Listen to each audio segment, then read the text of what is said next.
जी तो धूम मचा दिया, करोड़ों के दिलों की धड़कन बन गए किसान आंदोलन में। इसमें कुररिया जी क्या कहना है आपका? अभी तो चल ही रहा है आपका ये द्वंद्व युद्ध। हमारा तो साफ कहना है कि आज़ादी की दूसरी जंग है और किसान संगठनों का एक ही फैसला है कि जब तक तीनों बिल वापस नहीं होंगे हिंदुस्तान का किसान घर वापस नहीं होगा। और इस सवाल को लेकर के गांव-गांव के अंदर हर किसान के पास जाने की हम लोग कोशिश कर रहे हैं। और ये जो आंदोलन है किसानों की जीवन और मौत का सवाल है और जीवन और मौत की लड़ाई में बीच का कोई रास्ता नहीं होता, बिल वापसी के अलावा कोई चारा नहीं है। इस समुद्र मंथन में क्या शुरुआत निकलेगा? इस समुद्र मंथन जब चलेगा तो इस समुद्र मंथन में अंतोगत तक किसानों की ही जीत होगी और जिन किसानों ने शहादत दी है उन किसानों को हिंदुस्तान का किसान सलाम ठोकेगा। अभी तक क्या अभी आश्वासन मिला सरकार से? अभी कुछ नहीं, अभी तो सरकार सिर्फ वार्ताओं को उलझाना चाहती है, कभी सुप्रीम कोर्ट को आगे कर देती है।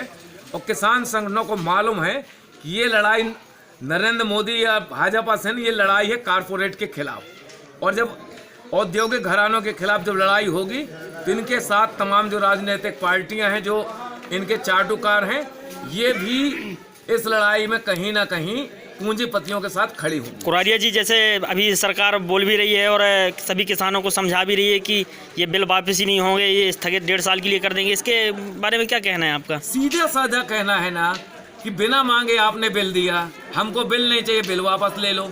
संशोधन कोई रास्ता नहीं है, एक ही रास्ता है कानूनों की वापसी। यहाँ मध्य प्रदेश के मुख्यमंत्री शिवराज सिंह चौहान भी बोल रहे हैं कि मध्य प्रदेश में यहाँ किसान विरोध नहीं कर रहे हैं इन बिलों का। अब ये भी खमतारा भी शायद मध्य प्रदेश का एक गांव होगा और जब एक गांव में सैकड़ों की तादाद में लोग विरोध कर रहे हैं तो मुख्यमंत्री का वादा तो यहीं पे झूठा हो रहा है।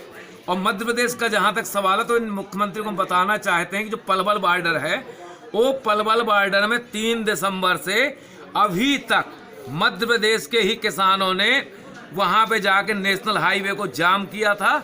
हमारे जैसे लोगों 54-55 दिन कड़कड़ाती ठंड में पलवल बॉर्डर में बैठे थे, जहां से आपके बोहरीवन क्षेत्र के विजय पटेल राकेश से लेकर के दूसरे साथी भी जाकर के पलवल बॉर्डर में आंदोलन के हिस्सेदार थे। किसानों के इस आंदोलन से देश के राजा का सिंहासन खतरे में है क्या? ये जो आंदोलन चल रहा है सिंहासन खतरे में है या नहीं है, इस पचड़े में अपन नहीं पड़ना चाहते। हम सिर्फ ये कहना चाहते हैं कि ये आंदोलन किसानों के सम्मान का है और अगर बिल वापस नहीं हुए तो इस देश की जनता में इतनी ताकत है जिनका रास्ते अलग कर सकती है, उनका काला मुंह कर सकती है। आपका नाम किस पद पे? मेरा नाम है राम नारायण कुररिया, मैं मध्य प्रदेश किसान सभा का राज्य का अध्यक्ष हूँ और कटनी जिले के एक छोटे से गांव का किसान का बेटा हूँ।